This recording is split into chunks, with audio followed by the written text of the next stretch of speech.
You got a pen? He's got his clicker one. Yeah, I hit that, so. In case things start getting rough, you'll have. Exactly. You borrow mine. Yeah, oh, yeah. All right, John, with it. Okay. Oh, stand up anyways. Okay, it's 1 o'clock. I'm going to call the July 18th Board of Commissioner meeting to order. We'll start out with a prayer from Commissioner Heberling and the pledge from Commissioner Ballard. Our Heavenly Father, we thank you for this beautiful day you've given us. We thank you, Lord, for the freedom of our country, that we can meet as leaders of our community. And Lord, we just pray as we go through this meeting, as we make decisions and we vote on things, Lord, we pray that you guide and direct us. And Lord, we also want to remember our farmers today, as we've had a storm here this past weekend, a lot of destruction, and we pray for them. We ask this in the precious name. Amen. Amen. I pledge allegiance to the flag of the United States of America and to the republic for which it stands, one nation, under God, indivisible, with liberty and justice for all.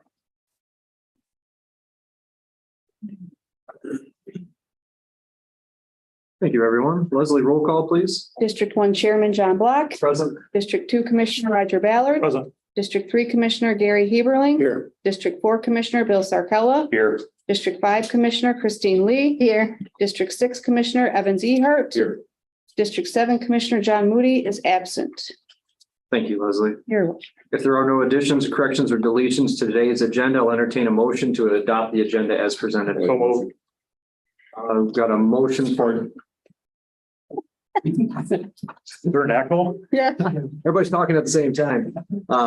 Commissioner Ehart made the motion to adopt the agenda. Was that you, Commissioner Sarkella, that supported? Yes. Okay. We have motion and support to adopt today's agenda. Is there discussion?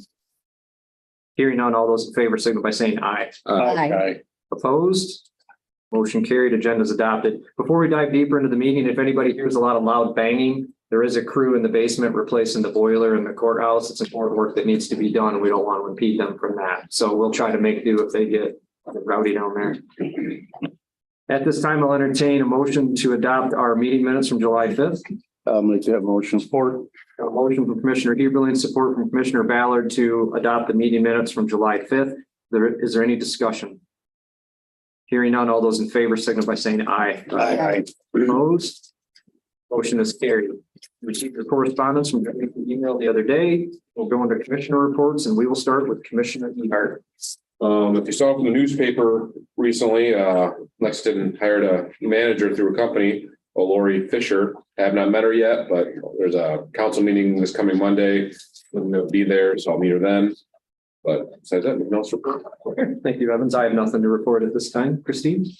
Yes, I attended Brown City Council meeting on a week ago Monday, and Amazon approached them and they want 3 businesses to deliver packages for the 48416 area code. And they said that would help make it faster for people to get their packages. And then on Tuesday of that week, I attended Maple Valley's township meeting, and they fixed up their parking lot, and they're looking at putting up an LED sign and looking at having their township property surveyed and putting up a fence around on their property. And then later that night, I went to Flint Township's meeting, and they did a scrap tire recycling event. They had a board of review on that week, and they put a new stove at the township hall, and the 2022 election security grant is being processed. And Peck Road, the road mill where the tube was put in is kind of rough, and they had concerns about that. And PA 116 paperwork goes to the planning commission. That's it for me. Okay, thank you, Christine. Bill? Port Sanilac reappointed their deputy clerk, and they have a new clerk as well. Their former clerk had been there for 25 years and she retired. And they're continuing forward with their fire department discussions. Fireworks were very successful, and they're grateful for the service they've been getting from the sheriff's department with their marine patrol. And then Bridgehampton Township had some CD rate discussions. They received their revenue share money from the county. And they're working on some computer needs there and moving forward with some of their ARPA funds as well. That's all I have. Thank you, Bill. Gary? Yeah, so last Friday, my wife and I took a tour of my district here, going south of Sandusky up Ruth Road, and then we went to Carsonville, took Old 51 corridor to Applegate and a little bit beyond, and reviewed all of the damage, not only to buildings, but the crops. And as some of you may or may not know, a lot of farmers have insurance for their crops, but hail insurance is that's no pun to you, Tim, but hail damage is a separate identity and a rider. And hopefully some of them have that, but it did a lot of damage, and our thoughts and prayers are for the farmers because some of them took a pretty heavy hit. From there, we went out to, as I serve on the Parks Board with Roger, we went out to Lexington Park, and as you've seen on Facebook and some other news medias, they took a lot of damage and a lot of trees down, some damage to vehicles. I think there was one camper was smashed, but by the time we got there Friday night, Saturday night, they were cleaning up and did a good job. So this morning, a number of us co-commissioners took a tour of the animal shelter, and that's in my report. Thank you, Gary. Roger? July 6th, I attended the Argyle Township meeting. There was quite a bit of conversation between fire chief and the board and public regarding the intersections. Some of them, they had a bad accident, as well as Marlett Township on Germania Road. And there's been a lot of discussion with them and the road commission. And other than that, normal business for their meeting. On the 11th, I was at Marlett Township. Same thing, a lot of discussion on the signage and what they really were pushing for is speed bumps at some of these intersections. Apparently the engineer of the road commission is not in favor of speed bumps, but Don Rickett, I saw him at our park meeting a couple of weeks ago, and they are addressing, I believe he said 10 intersections with some additional signage. So hopefully that helps.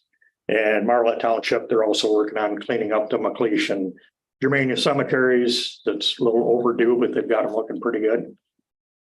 City of Marlett last night, their meeting was held at the depot, just to kind of bring some attention to the depot where the museum is. And they pretty much had normal business, some discussion on a well pump that's got a history of failing. So they're going to redo the sequence they have 5 wells, and they're going to redo the sequence so that one doesn't get hit so much all the time. And that's about it. Good. Thank you, Roger. I appreciate everyone's commissioner reports. Nathan, your administrator report, please. Thank you. Last week, attended a regional housing meeting that took place in Lapeer. Regional involved Genesee, Shiawassee, Lapeer, Huron, Tuscola, Sanilac counties. They're bringing all those groups together and trying to develop some ideas into the housing issues that we have in our region and how we can maybe work together to solve some of those things. The struggle is, as you can imagine, you go from Genesee County, which has Flint, to Sanilac County, to Shiawassee County, to Huron, vastly different within the county. So there's some good to it. There's some struggles, I think, with us working together, but the regional planning helps with grant dollars and things. So we're looking to leverage some of that. Myself and Commissioner Black had a meeting with MDOT last week regarding some modifications with the streetscape project that's going to take place out here. There's going to be some modifications to the sidewalk. I think they'll be subtle. We agreed. There'll be subtle changes. The biggest thing we wanted to make sure they were looking on the southeast corner, I guess it would be, to increase the sidewalk area a little bit. We just have to get back with them, or they have to get back to us. We told them we need to make sure it didn't do anything to involve us moving that sign that's out there, the LED, the sign In the that's north- in the corner. Either northwest corner. The southeast corner. Southeast, right out here by the stoplight, the corner, of our property, I guess. Okay. So they're going to they didn't feel like that would be an issue in our discussions, that they would be able to stay away from that. And they're going to get with their engineers, I think, get a copy of everything back, and then it'll come before the board for approval. Some slight grading, some slight changes to sidewalks, but I don't think anything that is going to inhibit what we do here. So we had I had a Mac County administrators call last Thursday. The budget did get pushed through, sent to the governor for approval. Some positive things within the budget. There was an proposed increase to child care fund reimbursement for the juvenile court, slight increase state revenue sharing. The MIDC, or indigent defense, that was fully funded through the proposal. So some positive things the state did. Was able to get through. So once she signs that, everything will be official, and it'll align well with our budgeting process, which is currently taking place as well. So, all right. Very good. Any questions? Nathan and John, I'm aware of what they're going to be doing out here. They also, did they let you know we're going to lose the parking on this site? They did. Yeah, yeah. And they're going to be, so there's quite a lot of drastic changes that are going to happen. They're going to put islands out there. I think one good thing we noticed from the design that we saw is that folks that are walking from the courthouse to maybe across the street, it's going to be a safer pathway there for them. And then as far as it concerns the county with the agreement that we need to, eventually we did push back because they were going to be potentially affecting the signage. We want to make sure that that's not going to happen. Essentially, it's a little bit of grading that's going to happen on that corner for the sidewalk and over by the state police post too. So, and then there was a design sheet that they sent over, so we'll make sure that we share that with everybody when we finally get that going. So, any further questions for Nathan? Okay, seeing none, we'll move on. At this time, I'll call for public comments pertaining to the agenda today. Are there any public comments pertaining to today's agenda? Seeing none, at this time, we'll have a presentation from Blue Water Conservation District. It's Joe Couts that's here. Joe, welcome. Thank you. Did everybody get a printout of my presentation today, or I brought some? You get them in the note? Yeah. Follow along. Yeah, I'll take one too. Okay, I'll just pass mine down. Well, thanks for having me here today. There's actually a lot of new faces since the last time I've done this. Probably about once a year, I like to come to the commissioners and give a presentation about our organization at the Blue Water CD. I probably want to take you guys, once I get too talky or something, but I'm going to try to educate you guys, being a new board of commissioners here today, and a new administrator too, that I haven't met yet. So the Blue Water Conservation District, historically, we were known as the Sanilac Conservation District. And probably 5-6 years ago, we merged with the St. Clair Conservation District, and we're now renamed ourselves to the Blue Water Conservation District to encompass the area. We primarily work with the rural agricultural lands, seeking a lot of farm bill dollars and seeking other conservation or environmental grants that would help the agricultural community work better with the environment, the water quality and so forth, and the pressures that they face. Really from even an urban standpoint or just public opinion and so forth. That's really been our main focus. We do work with some urbanized conservation where permits, like for here in area, maybe Village of Lexington and so forth. We've done various projects through the years. But primarily our mainstream is still even the rural landscape. Today we have Gene Burgess as a director and Tim Hale. And this summer we have Rachel Krasovic. She is just an intern. She's attending the University of Toledo and is going into environmental studies. So we're trying to show her what we do up here and why we do it. So I did notice today that this is a presentation, that this is really meant to be a funding proposal that we've done for 12 years. So I'm going to go over that. And I don't know if that has to be readdressed at a different meeting or not, but So Joe, the presentations here during the BOC meeting, we'll be taking up the allocation. Okay. During the finance meeting directly following this meeting. Oh, okay. So if you want to dive in, if you want to stick around, we usually take about a 5-minute recess and then we'll start that Okay. meeting. If you want to stick around. for that, I can. I'm here, so I can answer. I'm more than happy to answer any questions if you have. So I guess I just wanted to, I'll probably jump around just a little bit in this book, because I want to educate you guys on the district. I have worked for the Conservation District up here. This will be my 21st year. I'm probably the longest standing employee besides Sandy Pritchett, who made it 50 years. I'm not sure I'll make it 50 years though. One thing, if you flip to our first page, before I do forget, we are having an annual meeting. We have one typically every year with our board of directors election. Last year, we had a cover crop meeting in Fremont Township Hall.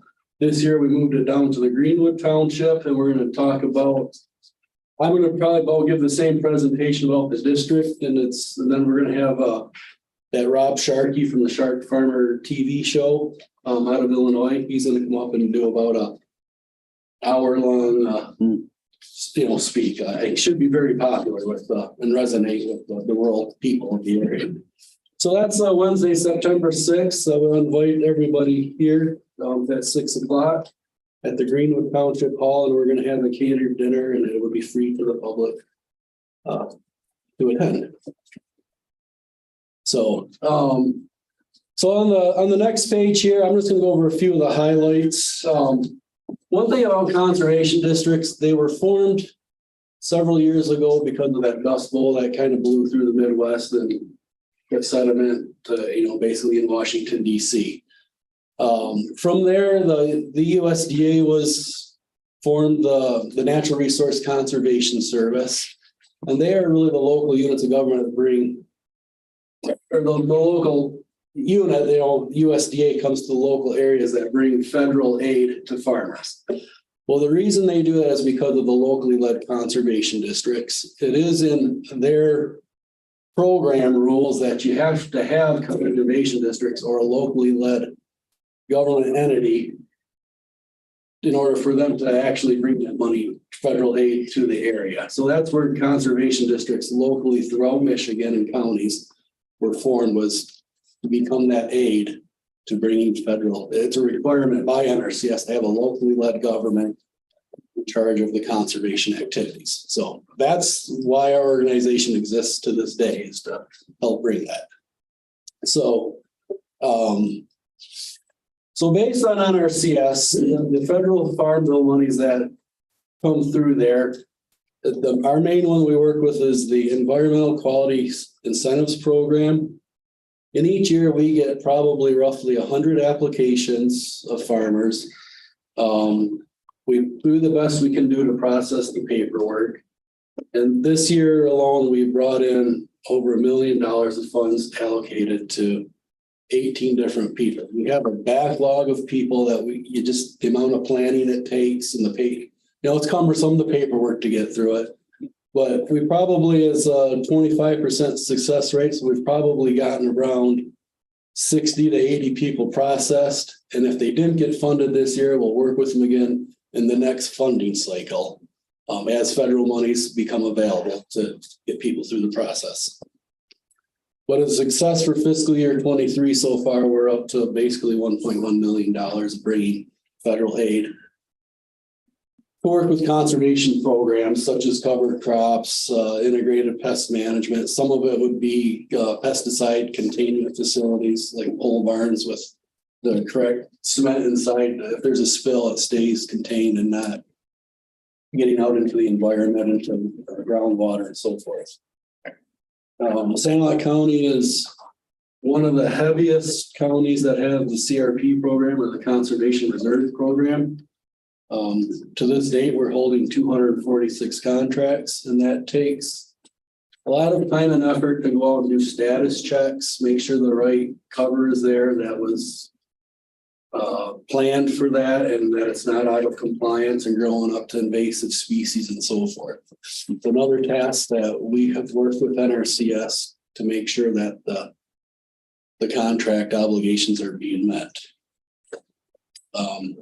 And many of those acres are in filter strips, which, a lot of the farming is very important to this community. The ditches, if we can protect the water runoff through a filter strip program, which really is through CRP program, is definitely a bonus to our area.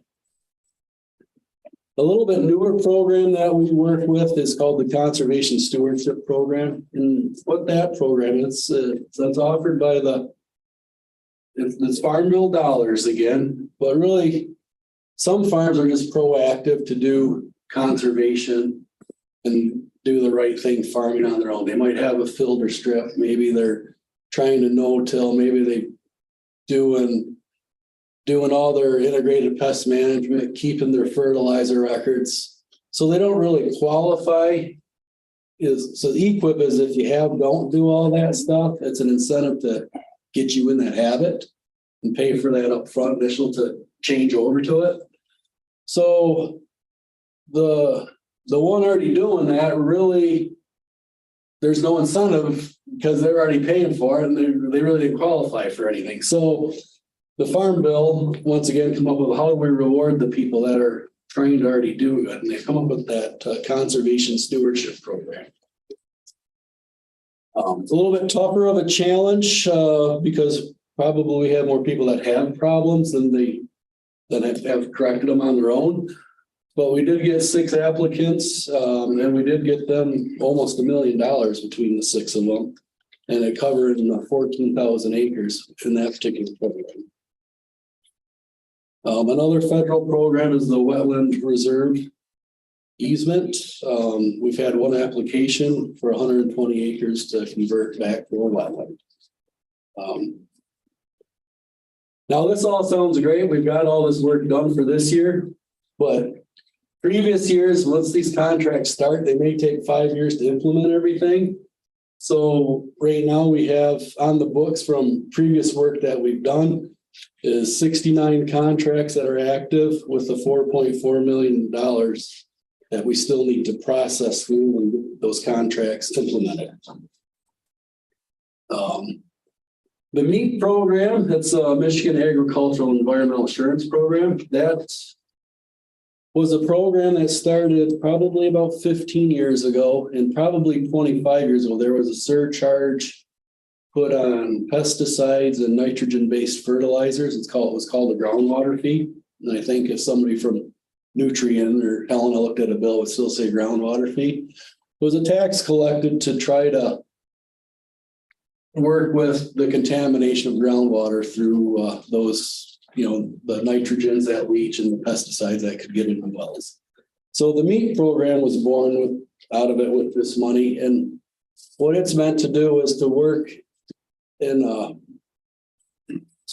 individual farmers voluntarily, but try to go through the state of Michigan. What they set forth was the GANS. It's the generally accepted ag management practices, which falls within the right to farm if they're following any specific practices. So it's confidential. We have a meat technician that meets. We have 2 meat technicians actually, one for Sand Lake, one for St. Clair. And they meet with the farmers in a confidential manner.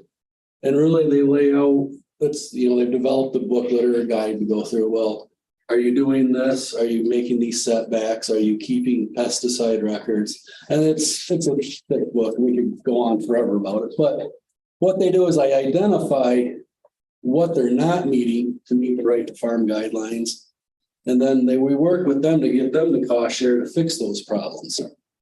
And then when we feel we've got those problems fixed, the farmer can call the state of Michigan. They have what we call meat verifiers, and the state will come out and a verifier will come out and review everything, do an on-farm, look over the farmstead, look over the fields, look at the records that are kept, look at the pesticide storage, maybe measure the well setbacks and so forth and see that, yes, you're meeting the right to farm standards. And they get a verification of that.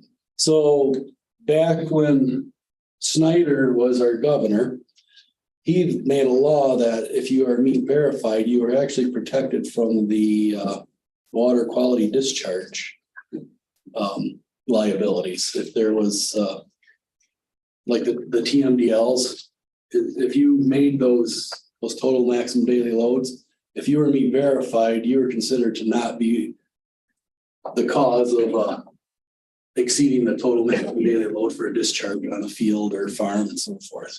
So very important to actually livestock farmers, because with the concentration of manure and stuff, that really would take a liability off them. So to this date, we have there's 94 cropping. We have roughly 150 different meat verifications around the county.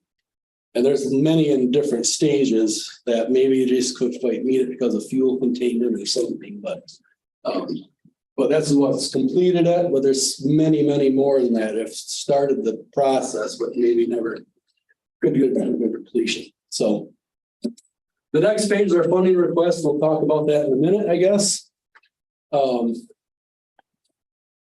The general district organization, I talked about it, we comprise of St. Clair and Sanilac CD. Because I was going to touch this, because our St. Clair office, we're in with NRCS and the USDA in St. Clair. They actually service Macomb County's producers come up to the St. Clair office to do their USDA business. So we actually have a partnership with Macomb County because their conservation district is defunct right now. But the Macomb County government gives us some funding for a farm bill tech to work with Macomb County producers as well. That's separate from here, but they're very much on board and help us out too, because they value our services that we can offer them. So to this date, we have 10 grants. We have our 2 NRCS farm bill technician positions, the one in what we call St. Clair, Macomb County. Then we have our Sanilac County as a standalone up here that serves this area. We have what we call a CTI, it's a Conservation Technical Assistance Initiative. This was a position funded by the NRCS in the state of Michigan because of our farm bill technicians creating so much work in this area to do a lot of the planning work and the behind the scenes stuff, not necessarily meeting with the people, but once they're signed up and have a contract, he goes out and does a lot of the engineering or specifications and the design work that needs to be implemented. I just talked about, we have our 2 meat technicians. We're just hiring another wildlife biologist, which that person will be working up here in Sandusky, and they work with the rural landowners that maybe have more of an interest in diversifying into hunting or just a general wildlife habitat versus, just a full-fledged farm. We do in the past couple of years with the budget of the state of Michigan, we do get a $40,000 operations grant now, which has helped tremendously with helps us cover like the PA1. My time to cover all the PA116 applications. We as conservation districts, we approve those just as well as the townships do and so forth. So there's various things we do for the state on an agricultural level that, we have to take time to do that. We have worked closely with the Nature Conservancy over the past 10 years. Right now, we're trying to get a strip till program going with them. They received some grant funding through NRCS for strip till. That's not quite going yet, but we have received funding through them through other organizations for conservation programs, mainly directed towards the Cass River or the Saginaw Bay in general, but the Cass River will cover San County. We do have a small grant from the DNR. It's called the Hunting Access Program.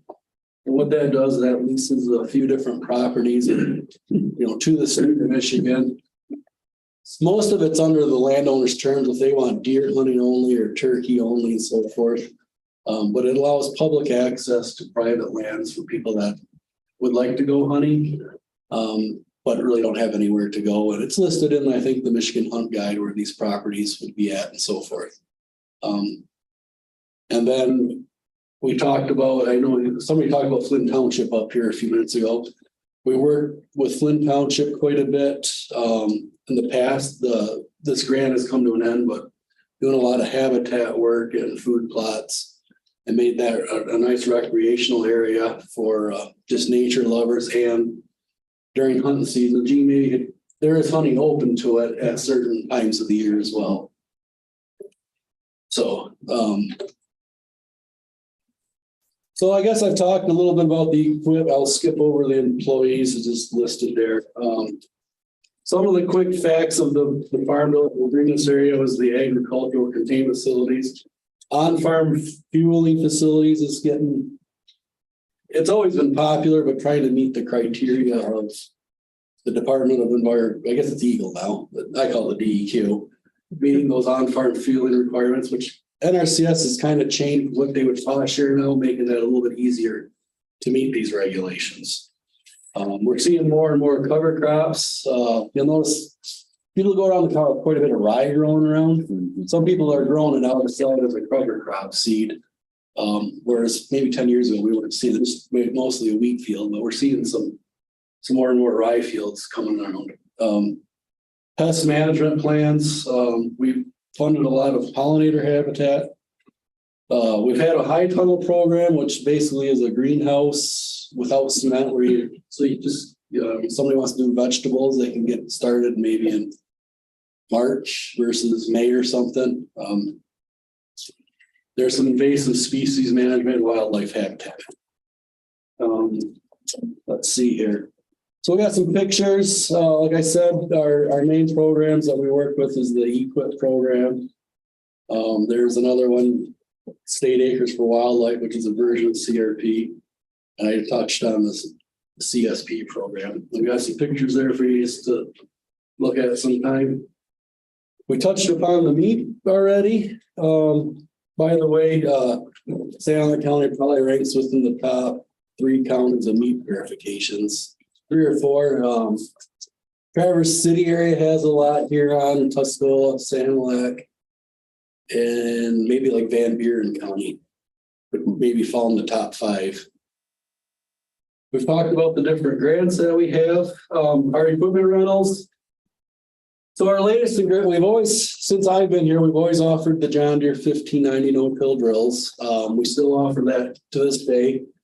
We kind of thought they were going down because they're only 15 feet wide, but when we merged with St. Clair and offered them to a different market, it seems like the rentals have picked up a little bit or stayed what we were losing to the north to 30, 40 foot cedars is kind of offset going in a different direction with them. So we, to this day, I kind of thought, well, we'll have to, throw in the towel on that program, but it seems like there's renewed interest just in a different area. With the DNR, we do offer a native grass drill for these CRP plantings where people have signed up to do the wildflowers and the big blue stem, little blue stem. These fluffier seeds that need a little bit different care to get started. It's a special drill to offer that. Our massive tree sale, which we have tree planters. If somebody needs to plant 2, 3, 4, 5,000 trees, if they've done a big tree planting through, maybe the EQIP program or something through NRCS. Most recently, this goes back about 3 years ago, kind of in the COVID area. We've done well enough with our merger that we had some money to work with. We're like, well, what do we do with it to return it to the people? So we went out on a limb here and we bought a strip till machine. If you watch the different agricultural programs, it seems like people are hitting their highest yields with a strip till program. It's putting fertilizer in a row. It's kind of warming up that strip that you planted. But likewise, in between the rows is not disturbed, helping with the conservation aspects of runoff, sedimentation, and so forth. So to this day, we own a Case International Magnum tractor with a strip till unit. We're hoping to work with NRCS closer, because this really wasn't a unit that was available for people signed up for that program. You're going to do that practice. There was nothing available for them to try this practice. So right now we have that. We're getting 500 acres a year. It's not quite taken off to what we want, but we're not throwing in the towel on it either, but it's, could be a definitely benefit added. Each spring we've started again doing, we work with Project Red in St. Clair and San Luis County with the Farm Bureau, do that rural education day. Past few years, we've started doing this fruit tree pruning workshop again, and that has gone over phenomenal. We'll put it out on Facebook that we're doing this maybe with like the speaker. We work with Lone Oak Speaker Orchards. And there's only so much capacity, maybe 100 people at that time, you know, in their facilities and so forth. But within a day, it's done and signed up to, or maybe we should consider offering two of it to, if we can get MSU presenters to talk about that. Or to come and do some presentations, but there's a lot of interest in fruit tree pruning. Our tree sale, our reforestation program continues to grow. It's helped put us stable funding wise. We do probably over 1,000 orders. We were starting Sandusky and we work our way to actually down through Armada area with distribution. But it's really how we make our money to put towards the match of this NRCS grant that we're asking for help with as well. And then also we offer different, like the CRP seed and different things that have to meet specifications for NRCS. We do offer that for people to purchase through us to, you know, to complete their practices that they signed up for. Any questions? You answered my question, Joe. I was gonna ask, you talked about no-till drills back in mid-90s. They were the hottest thing going for a number of reasons, save fuel, whatever. But I see in your handout here, your drills cover about 3,000 acres. What in St. Clair and Sound Lake County, what's the total acreage, do you know, that no-till drills are being used? The total between the two? Yeah. That's probably a combined total because. But I mean, there's farmers own their own no-till drills too. Oh, That's, yeah. I guess my question is, I wouldn't even. is that still a big thing, no-till drills, or? I think a lot of them are running that 1590 or those air seeders are of the same caliber. But I don't know as if they're doing a lot with the actual no-till. Would you guys have any thought on that? I think it's just as popular as ever. So, I mean, I think I see a lot with soybeans. It's introduced a lot of people into no-till. It was conventional tillage. Being able to take a no-till drill and run it, try a few acres one year, the next year they usually come back looking for more acres. So it's just kind of an educational thing. There are hundreds of no-till drills in these counties. Oh, yeah. Right, I know that, yeah. We have, As you know, it was a popular thing back in the mid-90s that everybody was going to that. But like you said, now we got 40 and 50 foot. yeah, well, that's as we continue to grow. One thing, so we hit a customer with our strip till machine right off the bat. He did like 200 acres or something. Yeah, that's be nice revenue to help pay for this. Well, by the next year here, he went and bought his own strip till machine. It's like, well, I guess we kind of would nice to have the revenue, but I guess, well, we got what we wanted to accomplish. We got somebody to convert to it, and put out that $500,000 or whatever he did. So, I mean, it's not a bad thing. Right. That's what the intention of the no-till drills were. And that's what we're trying to head with the strip till, where we can't get them to convert to no-till. So, and I guess actually latest, just here a couple of weeks ago, we were able to purchase 10 acres down on M19, just south of Galbraith Line and Speaker Township there. And because we're getting so much different equipment, we want a spot to store it. But the rest of the acreage, we're looking to where we can do some research. We had thought about planting some fruit trees because orchards are getting hard to find. There's only a few orchards left between the two counties.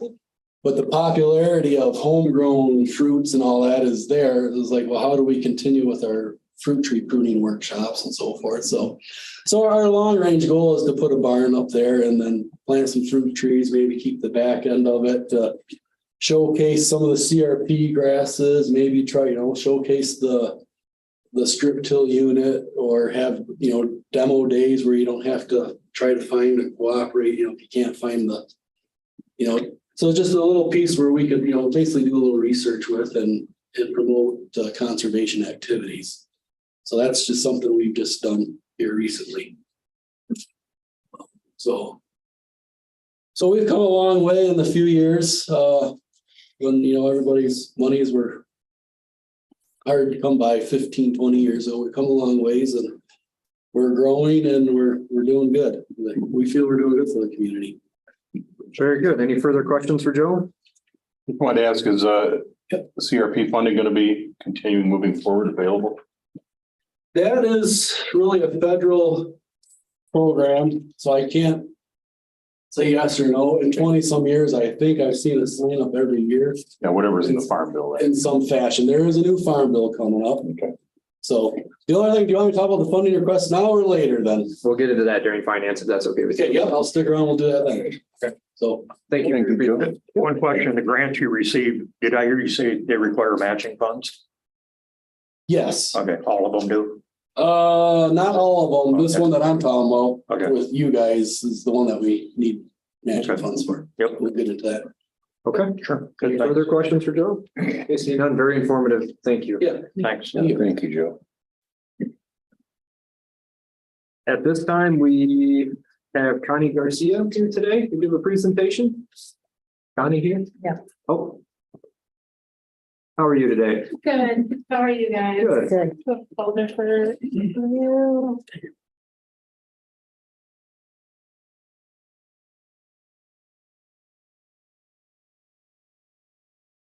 Mhm. Thank you. Mhm.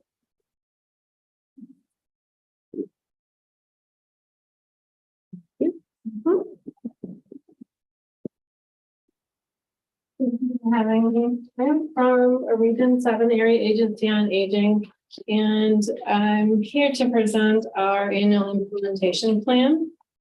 We also need support would like your support for this. So I just want to kind of go over some of the things that Region 7 has accomplished. In November of 2021, we started the Sunrise PACE program, which is in Fort Gratiot. As of right now, we have 49 people enrolled in that program and continuing to grow every day. During COVID, with the pandemic response, we've had people who needed the COVID vaccine, and we were able to provide those vaccines as well as flu vaccines for people not only that would be able to come to our office, but we had nurses that would go out from our staff to people's homes and give them those vaccinations. So that's very important for our community. Some projects that we're working on is the Bad Axe Wellness Center, which is located on the property of our senior center on 150 Nugent Road. And this will have some services similar to the PACE program. We were also awarded ARPA funds, the American Rescue Plan Act, and these funds were used for supportive services in our communities, such as congregate meals, home delivered meals, the National Family Caregiver programs, preventative health, elder abuse programs, our ombudsman who goes into the nursing homes and helps the people that are there in their rights. And we have the nutrition service incentive program. The Title III-B program, so we've paid out $123,656 to date. Congregate meals, $189,364. Home delivered meals, $372, $99.07. The family caregiver support, $50,770. preventative services, 985. So total to date, $736,874.07. So we are using those funds to help our people who are in need. We also have a very important program, it's called Care Transitions. And this program, community health workers go into the hospital to the bedside of clients who are being discharged. And they help them with those discharge plans. They meet those clients in their home, help them understand those directions, help them make follow-up appointments, help them with, look at their medications. What did they have before they went into the hospital? What did they get when they came out? We can have a medication reconciliation with our on-staff pharmacist who will do that. We have partnerships in Saginaw with Assumption St. Mary's. We have McLaren Bay Regional. We have a partnership there, and we're looking for other partners who want to be with us. So the rehospitalization rate is significantly less with the help of those community health workers.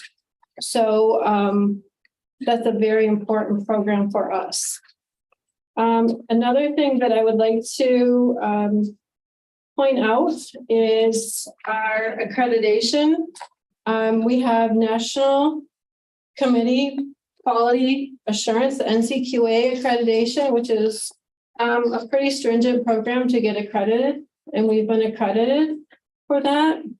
Another thing that I would like to point out that we're working on is getting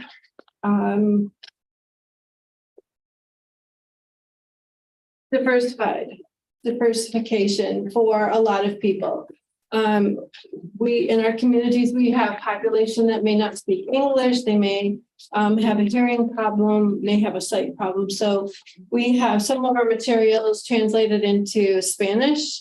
The Medicare Medicaid Assistance Plan book we have it in Braille coming, and we also have translators. So we are working in partnership with a lot of different places to serve more people.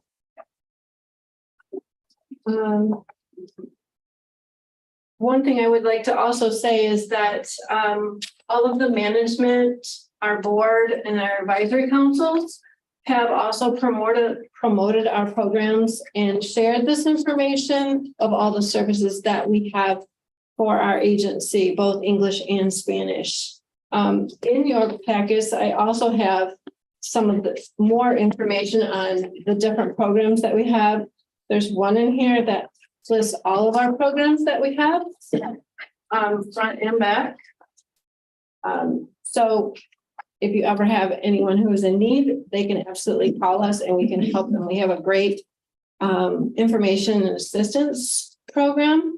And then these are just some other ones, the care transition program that I was talking about, care management, the My Choice waiver program. I gave you a copy of our Spanish brochure for our agency. And then this is just some of the other services that our programs do offer. So back to the annual implementation plan. We are advocating at state and federal level. Like I said, all of our management staff and our executive directors going out and meeting with the legislators and representatives to get more funding for us. So that's highlighted in here. We are also working with the Saginaw Chippewa tribe, who we have a member on our board who also advocates for our seniors. We did a public hearing. We had 13 people show up and there were no comments. So they must have liked what they heard on our plan. We did advertise in different areas so that we would capture all the different populations. We have the care management plan and the budgets in there that you can take a look at. We have the information and assistance program where people can call in and they need help or something. We will make referrals to different sources, get them information, to get them help. We have an outreach program that we go out and share information with the communities. We have MAP, Medicare and Medicaid Assistance Program. And we want to reach seniors and let them know that there is help out there for plans with their Medicare, that because you get something in the mail or you hear something on TV that may not be the right plan for you, or you're automatically put into something. We can help those seniors understand the program and information that they have and give them an unbiased choice that they can make on their own. They'll compare the plans for them. So that's one of the good plans that we have. Medication management, like I said, with the community health workers and the care transitions program. We do have that pharmacist who's on staff who will do a med reconciliation to make sure that you are not taking duplicate medications or medications that will conflict with each other. Friendly reassurance program. That's a really big one for our seniors who, especially during the pandemic, who were isolated and still are isolated. We have somebody to call and check in on them, ask them if they're okay, how they're doing. And it's a weekly, bi-weekly, monthly, whatever that person chooses to have. And we have some that have been continued with this service for a couple of years. We have one lady who does this. She even calls them on their birthday and sings them happy birthday. So it's becomes very personalized, and another friend out there to reach them. Caregiver and community transportation. Region 7 does have a transportation program to help with those people who need transportation to a medical appointment. Sometimes that is a great big barrier for our seniors. As most of you know, they can't get there, so we will help transport them to their doctor's appointment and back. We are focusing on, like I said, diversity, equity, and inclusion. We had an LGBT plus training for all of our providers that we have, as well as some of our staff. We are trying to meet the language barriers that may be out there. And we're trying really hard to meet everybody's needs so they feel welcome to receive our services. That's about it. Any questions? Yeah, I have a couple. Okay. In your pamphlet here, care management program, on the first page, it says to provide the need, or there's two questions here. Need or care at risk of a nursing facility level care. Mhm. And then over on the second page, you got service arranging in-home support service for participant care and arrange or purchase as determined by the individual. Can you expand on that? What's that mean in layman's terminology?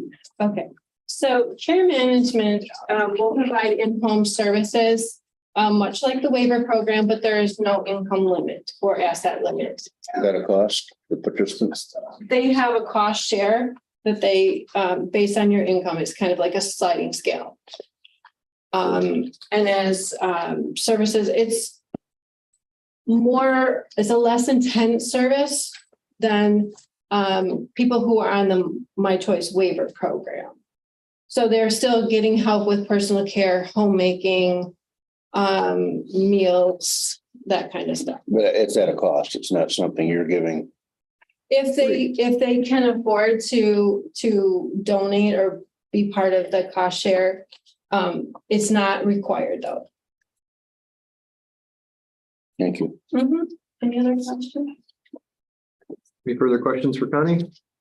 Seeing none, appreciate you being here today. Thank you. Thank you.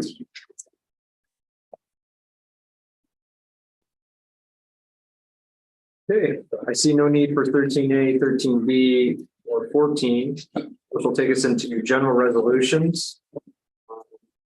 Will you be willing to read the resolution supporting the Region 7 Area Agency Annual Implementation Plan? I will. Whereas said agency has developed a fiscal year 2024 annual implementation plan, and the Board of Commissioners has reviewed the same Therefore, be it resolved that the Sand Lake County Board of Commissioners hereby supports the fiscal year 2024 Region 7 Area Agency on Aging's annual implementation plan. Be it further resolved that this resolution be spread upon the proceedings of the Sand Lake County Board of Commissioners this 18th day of July 2023, and to forward a copy of this resolution to the Region 7 Area Agency on Aging. I have a resolution from Commissioner Sarkella. Is there support? Support. I have support from Commissioner Lee. Leslie, a roll call vote, please. Commissioner Sarkella, Yes. Commissioner Ehart, Yes. Chairman Block, Yes. Commissioner Ballard, Yes. Commissioner Lee, Yes. Commissioner Heberling. No. Okay, resolution is adopted. Thank you, Leslie. That will move us into committee reports, and we will start with Commissioner Ballard. I attended the Community Mental Health Program Committee on the 11th. That was basically just approval of normal reports. That's really the only thing other than parks, as most of you are aware by now. Lexington Park got hit with the EF0 tornado Friday. A lot of tree damage over there. Nobody got hurt. That was a big thing. A couple of campers got damaged. 2 vehicles got damaged. The pavilion was damaged, the north pavilion, the one end of it. I actually hope to have a quote on getting that repaired by late tomorrow. A couple of fences got damaged slightly. Looks a lot worse than what it is, really, but a lot of tree damage. Captains are out there. They started yesterday morning, first thing. They're plugging away at it. Really doing good progress. I've seen a few pictures, haven't been out there since Sunday, but What's the status of the park, Roger? Is it open? it's open. Open for business? They couldn't even get the campers to leave. They were getting generators and they stayed and helped clear pathways out and whatnot. So it was kudos to them for helping out. Yeah. About it. Thank you, Roger. Gary? Yeah, basically my report's almost identical to Roger's, ditto to some of the campers that stayed there. We had a man and a wife and their family that's been camping there in 8 years, drove clear from Oxford to come back and help with the cleanup. So it was a team effort. It's a tight knit community, isn't it? Yeah. Yes, it is. Yeah. Very good. Thank you, Gary. Bill? Just this morning, we met Building and Grounds, did some visitation at the Health Department building, went over some things there, took a tour of the animal shelter as well. We know that the cameras here are going to be up and running for the new cameras that were installed for security, and there's going to be some cement work repaired here around the building as well. That's all I have. Thank you, Bill. Christine? On Monday, I attended the Santa County Council on Aging, and they're working on their new budget, and they have to update their bylaws because from going from 10 to 14 members. And also, there's some classes, one on Tai Chi and one on enhanced fitness. If anybody wants to take a picture of these brochures, that's all I have. And then on today, I attended the health board meeting and preschool and kindergarten entrance hearing and vision screening at the health departments by appointment only, call the schedule. On Thursday, they have food trucks at the health department. This Thursday is Mama C, south of the border. Next week is the Hot Dog Hut. And the reason why they're doing this is because this way it helps out the food trucks and it also helps with inspecting them for their license. And then remember to protect yourself from the sun. From 10 to 4 is the strongest in Canadian wildfires. Adults ages 65 and older, pregnant people, children, and people with lung and heart conditions may be more likely to get sick. Symptoms are from breathing in particles, include wheezing, coughing, and shortness of breath. If you have asthma, follow your asthma control plan. And if you have heart disease, experience these symptoms, contact your healthcare provider. And that is all I have. Thank you, Christine. I was with Bill and Nathan this morning. We did buildings and grounds, reviewed some things that'll be coming to the board in the near future. Yesterday, Santa Lake County hosted the MAC 7th district meeting. Jody did a great job of having a Zoom set up for us. Christine was there in the meeting. Nathan attended as well and had some good feedback for the commissioners. We had a nice discussion yesterday, I thought. We're able to keep the meeting to an hour, which was nice as well. And then another thing of note, the regularly scheduled planning commission meeting for Sand County is canceled today. There was simply no things for the agenda, so the meeting was canceled. Just want everybody to be aware of that. That's all I have. Evan? I got board works after this, HPC tomorrow, but that'll be mayor board in 2 weeks. Okay, I have one more. sure. Go ahead, And Kristen. MTA meeting tomorrow night at the bowling alley, 5 o'clock if you like to eat, 6 o'clock is the meeting. Can we come and eat and then go? If you want, they're gonna be raffling off a TV this time, Oh, so you might want to stick around, Bill. The raffle, they're trying to get more participation, I I presume. don't know, but Is that that old TV you were throwing out? Is that the one? it's not going to the curb tonight. They're raffling the TV, shouldn't say it worked, right? I appreciate everyone's committee reports. Thank you. I see no need for unfinished business, so we will move into new business. We will start with FA 101-23, approval of 2023 current claims. Sand Lake County Board of Commissioners hereby approves the payment of current claims for 2023 identified on the accounts payable report dated July 11th, 2023 for the general bank account in the amount of $280,022.12. Support. I have a motion from Finance Chairman Sarkalis, support from Commissioner Lee. Is there discussion? Hearing none, all those in favor signal by saying aye. Aye. Opposed? Motion is carried. Moving on to FA 102-23, budget adoptions, amendments, appropriations, and transfers. Sand Lake County Board of Commissioners hereby approves the following amendments and establishes the following accounts as listed. I have a motion from Commissioner Sarkalis, support from Commissioner Ehart. Is there discussion? Hearing none, all those in favor signal by saying aye. Aye. Opposed? Motion is carried. Moving on to FA 103-23, approval of additional general fund bank account checks charged in June 2023. Sand Lake County Board of Commissioners hereby approves the payment of additional general fund bank account checks charged to June 2023 as follows. $430,748.29 of ACH payments, $65,426.35 of online bill pay, $1,609,133,690 of checks, and for a total of $2,105,308.33. I have a motion from Commissioner Sarkalis. Is there support? Or support from Commissioner Ehart. Is there discussion?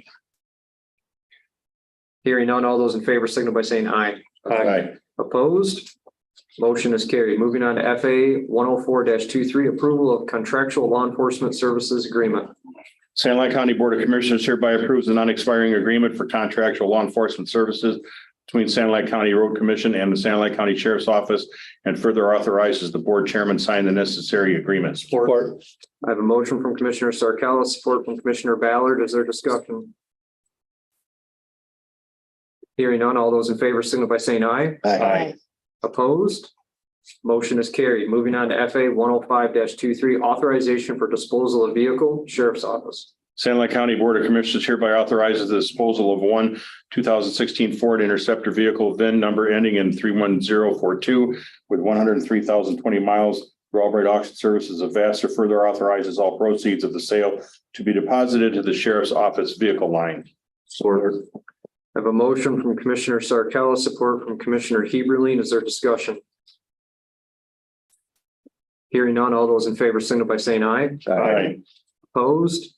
Motion is carried. Moving on to FA 106-23, award and authorize the purchase of computer workstations. Sand Lake County Board of Commissioners hereby awards and authorizes the purchase of 15 computer workstations for the front of the court and Sheriff's Office from Dell Technologies at a cost of $1,228.20 each, for a total cost not to exceed $18,423, and 15 licenses from Business Suite at $250 each, for a total cost not to exceed $3,750, with funding from the 2023 information technology budget and reimbursement of 66% for 9 of the computer workstations from the state of Michigan friend of the court contract. I have a motion from Commissioner Sarkalis, support from Commissioner Ballard. Is there discussion? Hearing none, all those in favor signal by saying aye. Aye. Opposed? Motion is carried. Moving on to FA 107-23, authorization to purchase fingerprint scanner. Sand Lake County Board of Commissioners hereby authorizes the purchase of a fingerprint scanner from ID Network at a cost not to exceed $10,278 for the Sheriff's Office Correction Division, with funding from the Inmate Commissary Fund. Support. I have a motion from Commissioner Sarkalis, support from Commissioner Ehart. Is there discussion? Hearing none, all those in favor signal by saying aye. Aye. Opposed? Motion is carried. At this time, I'll entertain general public comments. Are there any general public comments today? So, Brett, if you could please state your name and step up to the podium, please. Brenton Jones, Deckerville. I'm here today with regards to HB 4474, which just passed the Michigan State House, I believe about a week and a half ago. It's on its way to the Senate, and then from there, most likely it would be signed into law by Gretchen Whitmer. The updated language of this bill essentially makes it so that additional concerns such as gender identity and things of this nature are included in it. And I guess the adversaries of this particular bill, myself included, feel that this law is just more redundant law regarding hate speech laws. And I mean, we already have laws on the books that prevent people from, inciting violence, inciting physical violence at least. But we've reached a point where the idea of what violence is seems to be murky to some. It's very clear as day to myself.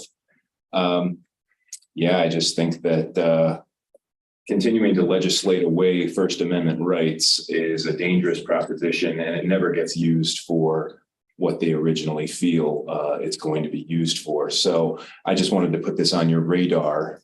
Should it pass, I would request a resolution by this board stating, an unequivocal,